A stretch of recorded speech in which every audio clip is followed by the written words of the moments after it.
शादी करने के नाम से डर रही थी और बार बार अपनी मम्मी से एक ही बात कह रही थी, मम्मी यहाँ मायके में तो आपने ये बात सबसे छुपा ली और मेरी कभी भी इंसल्ट नहीं होने दी, पर ससुराल में ये बात किसी को भी पता चल गई तो आप जानते हो ना मम्मी, वहाँ मेरा कितना अपमान होगा जब मेरी सास और पति को ये पता चलेगा कि मैं रात में सोते वक्त बेड पर सुसु करती हूँ, जो कि मेरे कंट्रोल से बिल्कुल बाहर है।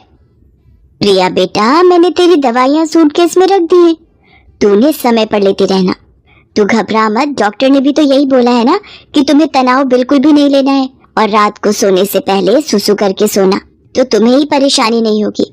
अपने खाने पीने का ध्यान रखना और सोते समय अपने मोबाइल में आधी रात का अलार्म भी लगा लेना, जैसे यहाँ लगाकर सोती हो। प्रिया उस वक्त माँ की बात को सुन लेती है, पर उसके मन में इस बात को लेकर बहुत डर और घबराहट पैदा हो रही थी। कुछ दिनों बाद प्रिया की शादी हो जाती है और वो अपने ससुराल आ जाती है। कुछ दिन तक प्रिया अपने फोन में अलार्म लगाकर सोती है तो सब कुछ ठीक चल रहा था, पर एक दिन प्रिया, अचानक मुझे ऑफिस के काम से बाहर जाना पड़ रहा है, पर मैं 2 दिन में वापस आ जाऊंगा। तुम इस बात को लेकर मेरे से नाराज तो नहीं हो ना? नहीं नहीं, मैं भला क्यों नाराज होने लगी, आपका काम पहले है, आप अच्छे से काम करके लौटना। अरे रवि बेटा, तू चिंता क्यों करता है, मैं हूं ना बहू का ख्याल रखने के लिए, हम दोनों सास बहू खूब मजे करेंगे। रवि काम से बाहर चला जाता है।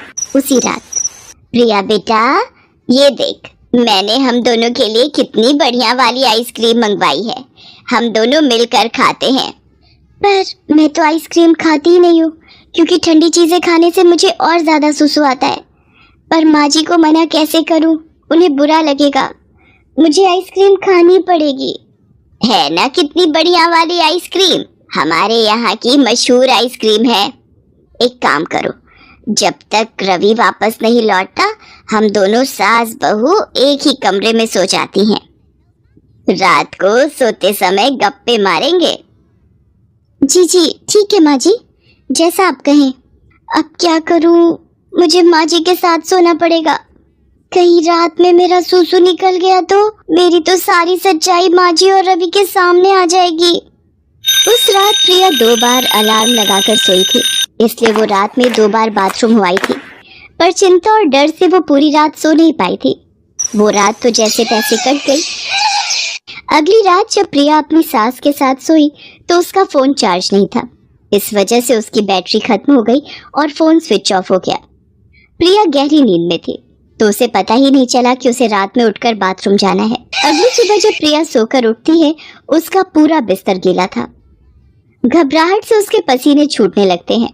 प्रिया की सास ये सब देख लेती है और गुस्से में प्रिया पर चिल्ला पड़ती है। इतनी देर में रवि भी वापस आ जाता है। रवि बेटा, हम बेड पर सुसु करने वाली बहू ले आए हैं, मुझे तो सचमुच इसे अपनी बहू कहते हुए शर्म आ रही है। दुनियादारी और समाज में किसी को भी पता चल गया तो सब लोग हम पर हंसेंगे। अब मैं इसका क्या करूं, इसके माँ बाप ने भी हमसे इस बात को छुपाया और तो और इसने भी हमसे इतनी बड़ी बात छुपाई, मुझे तो कुछ समझ में नहीं आ रहा है। मैं तो कहती हूँ इसे अभी के अभी इसके माँ के घर भेज दे। अब तो ही इससे बात कर। माँ, मैं ये बात जानता हूँ, मुझे पता है कि प्रिया को रात में बेड पर सुसु करने की आदत है। क्या तू ये बात जानता है और तूने ये बात मुझसे छुपाई? आते ही बीवी का गुलाम हो गया। रवि इस बारे में जानते थे, पर उन्होंने मुझसे इस बात के बारे में पूछा भी नहीं और गुस्सा भी नहीं किया। पर रवि को ये बात कैसे पता चली? मैं तो रोजाना अलार्म लगाकर सोती हूँ।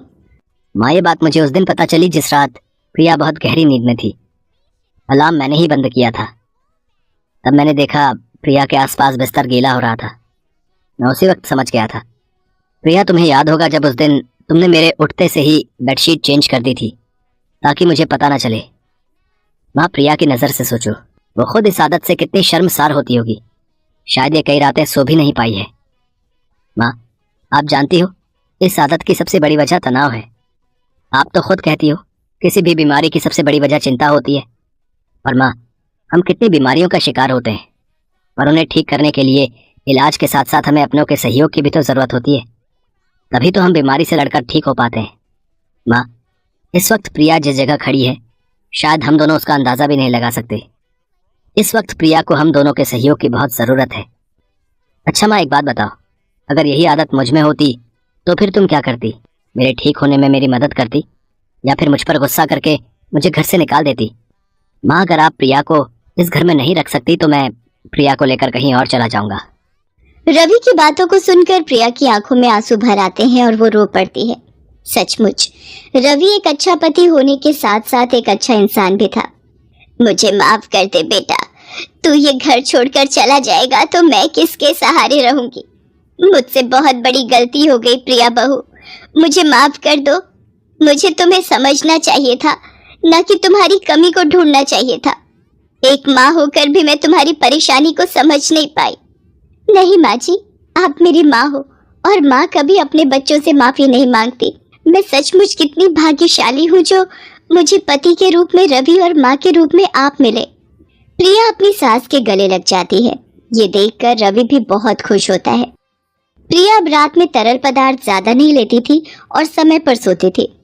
प्रिया रात में कभी अलार्म से ना उठ पाए तो रवि उसे उठा देता था ताकि प्रिया को रात में कोई परेशानी ना हो। प्रिया की सास और रवि प्रिया को खुश रखते थे। धीरे धीरे रवि और सास के सहयोग से कुछ समय में ही प्रिया की ये आदत पूरी तरह से छूट जाती। दोस्तों, हमें उम्मीद है कि आपको हमारी ये कहानी पसंद आई होगी। कृपया हमारे चैनल को सब्सक्राइब करें और सभी अपडेट्स के लिए बेल आइकन जरूर दबाएं।